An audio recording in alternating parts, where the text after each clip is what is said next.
ಮಾಡಿ ಯಾರಿಗೆ ಕೊಟ್ಟಿದ್ದೀರಾ ಏನ್ ಮಾಡಿದೀರಾ ಅಂತ ನೀವು ಸದನದಲ್ಲಿ ಮಾತನಾಡ್ತಾ ಇದ್ದೀರಾ. ತಾವು ಹಿರಿಯರಿದ್ದೀರಾ, ನಾ ಬರೀ 2ನೇ ಸರಿ ಬಂದಿದ್ದು, ತಾವು ತುಂಬಾ ಹಿರಿಯರಿದ್ದೀರಾ ಸದನಕ್ಕೆ. ತಪ್ಪು ಮಾಹಿತಿಯನ್ನ ಕೊಡೋದು ಬೇಡ. 1,21,00,000 ಮಹಿಳೆಯರಿಗೆ, ಕುಟುಂಬದ ಯಜಮಾನಿಯರಿಗೆ ಈಗಾಗಲೇ ನಾವು 1,18,00,000 ಕುಟುಂಬದ ಮುಖ್ಯಸ್ಥರಿಗೆ ಈಗಾಗಲೇ ನಾವು ದುಡ್ಡನ್ನ ಬಿಡುಗಡೆ ಮಾಡ್ತಾ ಇದೀವಿ. ಇದು ಏನು ಸಣ್ಣ ಬಜೆಟ್ ಅಲ್ಲ. ನೀವು ಎಷ್ಟು ಜನರಿಗೆ ಕೊಡ್ತಾ ಇದ್ದೀರಾ, ಎಷ್ಟು ಜನರಿಗೆ ಮಾಡ್ತಾ ಇದ್ದಾರೆ ಅಂತಂದ್ರೆ 34,000 ಕೋಟಿ ಅನುದಾನವನ್ನ 1 ವರ್ಷಕ್ಕೆ ನಾವು ಕೊಡ್ತಾ ಇದ್ದೀವಿ. ಇದು ಸಣ್ಣ ಯೋಜನೆ ಅಂತೂ ಅಲ್ಲ. ನೀವು ಮಧ್ಯಪ್ರದೇಶದಲ್ಲಿ ಲಾಡ್ಲಿ ಬೆಹನ ಅಂತ ನೀವು ನಮ್ಮನ್ನ ನೋಡಿ ನೀವು ಕಾಪಿ ಮಾಡಿದ್ರಿ. ಅಲ್ಲಿ ಏನು ಕೊಡ್ತಾ ಇದ್ದಾರೆ, ಏನು ಮಾಡ್ತಾ ಇದ್ದಾರೆ, ಎಲ್ಲರಿಗೂ ಮುಟ್ಟಿದೆಯಾ, ಎಲ್ಲ ಬೆನಿಫಿಷರಿಗೆ ಹೋಗಿ ಮುಟ್ಟಿದೆಯಾ, ಕಾಗದ ಪತ್ರ ಸರಿಯಾಗಿ ಆಯ್ತಾ, ನಾವು ಅದನ್ನ ಕೇಳೋಕೆ ಹೋಗ್ತಾ ಇಲ್ಲ. ನಮ್ಮ ಯೋಜನೆ ಮಹಿಳೆಯರಿಗೆ ಆರ್ಥಿಕ ಸ್ವಾವಲಂಬನೆ ಜೀವನ ನಡೆಸಲಿಕ್ಕೆ ಯೂಸ್ ಆಗಿದೆ, ಉಪಯೋಗ ಆಗಿದೆ. ಪ್ರಿಯಾಂಕ್ ಖರ್ಗೆಜಿ ಅವರು ಹೇಳಿದ ಹಾಗೆ ಬೆನಿಫಿಷಿಯರಿಗಳು ಯಾರು ಏನು ಅಂತ ಇಲ್ಲ, ಎಲ್ಲರೂ ಆಶೀರ್ವಾದ ಮಾಡ್ತಾ ಇದ್ದಾರೆ. ನೀವಷ್ಟೇ ಇಲ್ಲಿ ಬಂದು ಹೇಳ್ತಾ ಇದ್ದೀರಾ ಇದರಿಂದ ಅನಾನುಕೂಲ ಆಗಿದೆ, ಅನಾನುಕೂಲ ಆಗಿದೆ ಅಂತ. ಒಂದು ನಿಮಿಷ ಅವರ ಕ್ಷೇತ್ರದಲ್ಲಿ ನನಗೊಂದು ಅರ್ಧ ಗಂಟೆ ಟೈಮ್ ಕೊಡಿ. ಎಷ್ಟು ಸಾವಿರ ಮಹಿಳೆಯರಿಗೆ ಅಂದ್ರೆ ಕುಟುಂಬಗಳಿಗೆ ಗೃಹಲಕ್ಷ್ಮಿಯಿಂದ ಅನುಕೂಲ ಆಗಿದೆ ಅನ್ನೋದನ್ನ ನಾನು ಅವ್ರಿಗೆ ಡೀಟೇಲ್ಸ್ ನ ತಂದು ಕೊಡ್ತೀನಿ ಸರ್. ನನಗೊಂದು ಅರ್ಧ ಗಂಟೆ ಟೈಮ್ ಕೊಡಿ. ಕೊಟ್ಟಿದ್ದಾರೆ. ಆದ್ರೆ ಕೊಟ್ಟ ನಂತರ 5 ತಿಂಗಳ ಗೃಹಲಕ್ಷ್ಮಿ ಯೋಜನೆ ಹಣ ಬಂದಿಲ್ಲ. 5 ತಿಂಗಳ ಮಹಿಳೆಯರು ನಮ್ಮ ಆಫೀಸ್ ಬರ್ತಾರ, 5 ತಿಂಗಳ ದುಡ್ಡ ಬಂದಿಲ್ರಿ, ಹೇಳ್ರಿ ಅಂತ ನಾವ್ ಯಾರಿಗೆ ಹೇಳೋನು? ಕೊಡಂಗಿಲ್ಲ. ಈಗ 100 ಜನರಲ್ಲಿ 3 ಜನರಿಗೆ ಬಂದಿಲ್ಲ, 97 ಜನರು ಸಂತೋಷದಿಂದಿದ್ದಾರೆ. 3 ಜನರ ಪರವಾಗಿನೂ ಕೂಡ ನಮ್ಮ ಇಲಾಖೆ ಆಗಲಿ, ನಮ್ಮ ಸರ್ಕಾರ ವಂಚಿತ ನಿಮ್ಮ ಕ್ಷೇತ್ರದಲ್ಲಿ ಯಾರಿಗೆ ಬರಲಿಲ್ಲ ಆ ಪಟ್ಟಿ ಮಾಡಿಕೊಂಡು ಮಂತ್ರಿ ಕೊಡಬೇಕು. ನಾನು ಹೇಳ್ತೇನೆ, ಹೆತ್ತವರಿಗೆ ಹೆಗ್ಗಣ ಮುದ್ದತ್. ಹಂಗೆ ಇವ್ರ ಯೋಜನೆಗಳಿಗೆ ಪ್ರೀತಿ ಮಾಡ್ತಾರ, ಅದ್ರ ಜನ ಎಷ್ಟು ಕಷ್ಟ ಪಡ್ತಾರ ಅವ್ರಿಗೆ ಗೊತ್ತಿಲ್ಲ. ಆಯ್ತು, ಅದನ್ನ ಅಲ್ಲಿ ಸ್ಥಳೀಯವಾಗಿ ಈಗ ನನ್ನ ಕಷ್ಟ ನೋಡಿ. ಮಾನ್ಯ ಅಧ್ಯಕ್ಷರೇ, ನಾನೇನ್ ಹೇಳ್ತೇನೆ, ನಮ್ಮ ಕಷ್ಟ ಅರ್ಥ ಮುಂದೆ ಹೋಗ್ಲಿ. ಇವರಿಗೆ ಗೃಹ ಲಕ್ಷ್ಮಿ ಕೊಡ್ತಾರ, ಅವ್ರ ಮನ್ಯಾಗ ಅವ್ರ ಯಜಮಾನರು ಬಡದ ಕಸ್ಕೊಂಡು ಹೋಗಿ ಸರಿ ಅಂಗಡಿಗೆ ಹೋಗ್ತಾರ. ಇದ್ರಾಗ 90% ಇದೆಲ್ಲ ರೊಕ್ಕ. ಆಯ್ತು, ಮುಂದೆ ಹೋಗ್ಲಿ. ನಾ ಹೇಳ್ತೇನೆ ಬಿಡ್ರಿ. ಅಲ್ಲ, ಈ ಕಡೆ ಕೋಲು ಮುರಿಬಾರ್ದು, ಈ ಕಡೆ ಹಾವು ಸಾಯ್ಬಾರ್ದು. ನೀವ್ ಏನ್ ಮಾತನಾಡ್ತಾ ಇದ್ದೀರಾ ಅದ್ನಾದ್ರೂ ಹೇಳಿ ಬಿಡಿಸಿ. ಗೃಹಲಕ್ಷ್ಮಿ ಬಂದ್ ಮಾಡ್ಬಿಡದಾ? ಹೇಳ್ಬಿಡಿ ಒಮ್ಮೆ. ನಾವು ಬಂದ್ ಮಾಡಂಗಿಲ್ಲ. ಅಲ್ಲ, ನೀವು ಹೇಳ್ಬಿಡಿ, ಯಾರಿಗೂ ಉಪಯೋಗ ಇಲ್ಲ, ಅನಾನುಕೂಲ ಆಗಿದೆ, ಯೋಜನೆ ಬಂದ್ ಮಾಡ್ಬಿಡಿ. ಜನ ಕುಡಿಯಕ್ ಹೋಗ್ತಾ ಹೇಳ್ಬಿಡಿ. ನೀವು ಉತ್ತರ ಕೊಡ್ರಿ. ನಾವು ಮಾನ್ಯ ಅಧ್ಯಕ್ಷರೇ, ಯಾವುದೇ ಯೋಜನೆ ನಾವು ಬಂದ್ ಮಾಡಂಗಿಲ್ಲ. ಆಯ್ತು, ಬಡವರ ಪರವಾಗಿ ನೀವು ಕೊಟ್ಟಂಗ್ ಮಾಡಬೇಡ್ರಿ. ಕೊಟ್ಟಂಗ್ ಮಾಡಬೇಡ್ರಿ. ರೊಕ್ಕ ಹೋಗಿರಬಾರ್ದು, ಕೊಟ್ಟಂಗ್ ಆಗಿರ್ಬೇಕು.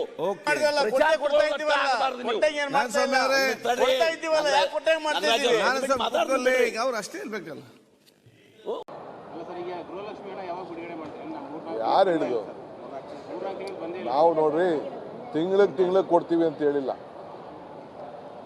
ಗೌರ್ಮೆಂಟ್ ದುಡ್ಡು ಬರ್ತಾ ಇರಬೇಕು, ನೀವು ಟ್ಯಾಕ್ಸ್ ಕಟ್ತಾ ಇರಬೇಕು, ನಾವು ಅದನ್ನು ಕೊಡ್ತಾ ಇರ್ತೀವಿ. ಈಗ ಯಾರೋ ಕಾಂಟ್ರಾಕ್ಟ್ ಮಾಡ್ತಾ ಇರ್ತಾರೆ, ಕಾಂಟ್ರಾಕ್ಟ್ ಮಾಡ್ಬೇಕು, ಅವ್ನು ಕಾಂಟ್ರಾಕ್ಟ್ ಮಾಡಕ್ಕೆ ದುಡ್ಡು ಬರ್ತದ? ಅವ್ರಿಗೆ ಇನ್ನೊಂದು ಫೋನ್ ನಂಬರ್ ಕೊಟ್ಟಿದ್ದೀವಿ ನಾವು. ನಾನು ಪದೇ ಹೇಳ್ತೀನಿ, ಉಚಿತವಾಗಿ ಈ ಒಂದು ಯೋಜನೆಯ ಲಾಭ, ಯಾವ ಮಧ್ಯವರ್ತಿಗಳಿಲ್ಲ. ಒಂದು ಫೋನ್ ನಂಬರ್ ಇದೆ, 8147 500 500 8147 500 500. ಈ ಸಂಖ್ಯೆಗೆ ಅವರು ತಮ್ಮ ಪಡಿತರ ಚೀಟಿಯ ಸಂಖ್ಯೆಯನ್ನು SMS ಮಾಡಬೇಕು. ನಾನು ಹೇಳೋದು ಅರ್ಥ ಆಯ್ತಾ? ಆ ಫಲಾನುಭವಿ ಪಡಿತರ ಚೀಟಿಯ ಸಂಖ್ಯೆಯನ್ನು 8147 500 500 ಮೊಬೈಲ್ ಸಂಖ್ಯೆಗೆ SMS ಮಾಡಿದ ತಕ್ಷಣವೇ ಅವ್ರಿಗೆ, ಆ ಮುಖ್ಯಸ್ಥೆಗೆ ನಿಗದಿಪಡಿಸಿದಂಥ ಸ್ಥಳ, ದಿನಾಂಕ ಮತ್ತು ಸಮಯ ಇಮ್ಮಿಡಿಯೇಟ್ ಆಗಿ 2 ಸೆಕೆಂಡ್ಗೆ ಅದು ಮೆಸೇಜ್ ಬರುತ್ತೆ. ಸೊ ಹೀಗಾಗಿ ಗೊಂದಲ ಇಲ್ಲ, ಅವ್ರಿಗೆ ಗೊತ್ತಾಗ್ಬಿಡುತ್ತೆ ಎಲ್ಲಿ ನಮಗೆ ಯಾವ ದಿನಾಂಕ, ಎಲ್ಲಿ ಯಾವ ಕೇಂದ್ರ, ಸೊ ಸಮಯ ಎಲ್ಲ ಗೊತ್ತಾಗ್ಬಿಡುತ್ತೆ. ಸೊ ಹೀಗಾಗಿ ಗೊಂದಲ ಇಲ್ಲ. ಅದ್ರ ಜೊತೆಯಲ್ಲಿ ಇನ್ನೂ ಕೆಲವು ಅವ್ರಿಗೆ ಗೊಂದಲಗಳಿದ್ರೆ, ಪ್ರಶ್ನೆಗಳಿದ್ರೆ, ನಮ್ಮ ಇಲಾಖೆ ಹೆಲ್ಪ್ಲೈನ್ ಇದೆ 1902. ಇದಕ್ಕೆ ಕರೆ ಮಾಡಿದ್ರೆ ಅವ್ರಿಗೆ ಏನೇ ಸಮಸ್ಯೆಗಳಿದ್ರೂ ಕೂಡ ಫೋನ್ ಮುಖಾಂತರ ಅವರು ಕ್ಲಿಯರ್ ಮಾಡ್ಕೊಳ್ಬೋದು. ಬಹಳಷ್ಟು ಸಿಂಪಲ್ಲಾಗಿ ಬೇರೆ ಬೇರೆ ಇದರಲ್ಲಿ ತೊಂದರೆ ಆಗಿರೋದನ್ನ ನೋಡಿ ಭಾಳಷ್ಟು ಸರಳ ರೀತಿಯಲ್ಲಿ ಇದನ್ನು ನಾವು ತಯಾರಿ ಮಾಡಿದ್ದೀವಿ, ಅರ್ಜಿ ತುಂಬೋದನ್ನು. ಇದರ ಲಾಭವನ್ನು ನಮ್ಮ ಯಜಮಾನಿಗಳು ಪಡೆದುಕೊಳ್ಳಿ ಅನ್ನೋದೇ ನಮ್ಮ ಕಾಂಗ್ರೆಸ್ ಪಕ್ಷದ ಉದ್ದೇಶವಾಗಿತ್ತು ಗ್ಯಾರಂಟಿ ಅನೌನ್ಸ್ ಮಾಡಿದಾಗ, ಮತ್ತು ನಮ್ಮ ಸರ್ಕಾರ ನುಡಿದಂತೆ ನಡೀತಾ ಇದೆ. ಸೊ ಸರ್ಕಾರದ ಮುಖ್ಯ ಉದ್ದೇಶ ಕೂಡ ಇದೆ ಆಗಿದೆ. ಸ್ವಲ್ಪ KYC ಪ್ರಾಬ್ಲಮ್ ಆಗಿರೋದ್ರಿಂದ, ಸ್ವಲ್ಪ ಗವರ್ನೆನ್ಸ್ನಲ್ಲಿ ಟೆಕ್ನಿಕಲ್ ಪ್ರಾಬ್ಲಮ್ ಆಗಿರೋದ್ರಿಂದ ಸ್ವಲ್ಪ ತೊಂದರೆ ಆಗಿದೆ, ಮತ್ತು ಹಣ ಬರೋದನ್ನು ಕೂಡ ಲೇಟ್ ಆಗ್ತಾ ಇದೆ. ಯಾರಿಗೆ ಲೇಟಾಗಿ ಬಂದಿದೆ ಒಮ್ಮೆಗಲೇ 2 ತಿಂಗಳಿದ್ರೆ ಅದು 4,000 ಈ ರೀತಿ ಕೂಡಿನೇ ಬರುತ್ತೆ, ಹಣ ಕಟ್ಟಾಗಿ ಬರ್ತಾ ಇಲ್ಲ. ನಮ್ಮದು total August 30 cut off date ಇತ್ತು. ಸೊ ಆಗಸ್ಟ್ 30 ಒಳಗಡೆ ಯಾರ್ಯಾರಿದ್ದಾರೆ ಅವ್ರಿಗೆ ಫಸ್ಟ್ ಕಂತು, ಸೆಕೆಂಡ್ ಕಂತು, ಥರ್ಡ್ ಕಂತು 3 ಬರುತ್ತೆ. ಆಗಸ್ಟ್ 30 ನಂತರ ಯಾರಾದರೂ ಅದನ್ನು ರಿಜಿಸ್ಟರ್ ಮಾಡಿಸ್ಕೊಂಡಿದ್ರೆ ಅವ್ರಿಗೆ ಬರೀ 2 ಕಂತು ಬರುತ್ತೆ. ಸೊ ಹೀಗಾಗಿ ಟೆಕ್ನಿಕಲ್ ಪ್ರಾಬ್ಲಮ್ಮು ಗವರ್ನೆನ್ಸ್ದು ಏನಿತ್ತೋ ಅದನ್ನು ಇನ್ನೂ ಸರಳೀಕರಣ ಮಾಡಲಿಕ್ಕೆ, ಒಂದೇ ಒಂದು ಸ್ಪೆಲ್ಲಿಂಗ್ ಮಿಸ್ಟೇಕ್ ಆದ್ರೂ ಇದಾಗ್ತಾ ಇದೆ, ಫೋನ್ ನಂಬರ್ ಹೆಚ್ಚು ಕಡಿಮೆ ಆದರೂ ಇದಾಗ್ತಾ ಇದೆ.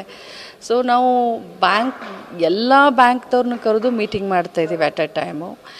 ಗವರ್ನೆನ್ಸ್ ಅವ್ರ ಕಡೆಯಿಂದ ನಮ್ಮ ಇಲಾಖೆಯ ಎಲ್ಲ CDPOಗಳಿಗೆ ಆನ್ಲೈನ್ VC ಆಗಲಿ ಆನ್ಲೈನ್ ಆಗಲಿ, ಈಗಂತೂ ಪ್ರಾಕ್ಟಿಕಲ್ ಆಗಿ ಬೆಂಗಳೂರಿನ ಬಾಲಭವನದಲ್ಲಿ ಪ್ರತಿಯೊಂದು ಜಿಲ್ಲೆಯ CDPOಗಳನ್ನ ಕರೆದು, ಒಂದು ದಿನಕ್ಕೆ 2 ಜಿಲ್ಲೆ ಅಥವಾ 3 ಜಿಲ್ಲೆಯ CDPOಗಳನ್ನ ಕರೆದು ಅವರ ಲ್ಯಾಪ್ಟಾಪನ್ನು ಜೊತೆಯಲ್ಲೇ ತಗೊಂಡು ಬಂದು ಕ್ಲಿಯರ್ ಮಾಡುವಂಥ ಕೆಲಸ ಮಾಡ್ತಾ ಇದ್ದೀವಿ. ಈಗ ಮತ್ತೆ ಆರ್ಥಿಕ ಇಲಾಖೆ ಒಂದು 20ನೇ ತಾರೀಕಿನೊಳಗೆ ಹಣ ಜಮಾ ಮಾಡಬೇಕಂತೇಳಿ ಒಂದು ಸುತ್ತೋಲೆ ಹೊರಡಿಸಿದೆ. ಇದು ನಿಮ್ಮ ಗಮನಕ್ಕಿದೆಯಾ ಮೇಡಮ್? ನಿನ್ನೆ ನಾನು ಕೂಡ ನೋಡಿದೆ, ನನಗೆ ಕಳಿಸ್ಕೊಟ್ಟಿದ್ರು ನಮ್ಮ ಇಲಾಖೆಯವರು. ಭಾಳ ಒಳ್ಳೆಯದು, ಯಾಕಂದರೆ ಜನ ಕನ್ಫ್ಯೂಷನಲ್ಲೇ ಇರಬಾರ್ದು. ಎವ್ರಿ ಡೇ ಚೆಕ್ ಮಾಡೋದಾಗಲಿ ಅದೆಲ್ಲ ಬೇಕಾಗಿಲ್ಲ. ಸೊ 15ನೇ ತಾರೀಕಿನಿಂದ 20ನೇ ತಾರೀಕಿನವರೆಗೂ ನಮಗೆ ಗೃಹಲಕ್ಷ್ಮಿ ಹಣ ಬರುತ್ತೆ ಅನ್ನೋ ಒಂದು ವಿಶ್ವಾಸ ಅವ್ರಿಗಿರಲಿ. ಸೊ ಆರ್ಥಿಕ ಇಲಾಖೆ ಇದನ್ನು ಮಾಡಿರೋದ್ರಿಂದ ಜನರ ಒಂದು ಕನ್ಫ್ಯೂಷನ್ ದೂರ ಆಗುತ್ತೆ. ಒಳ್ಳೆ ಕೆಲಸ.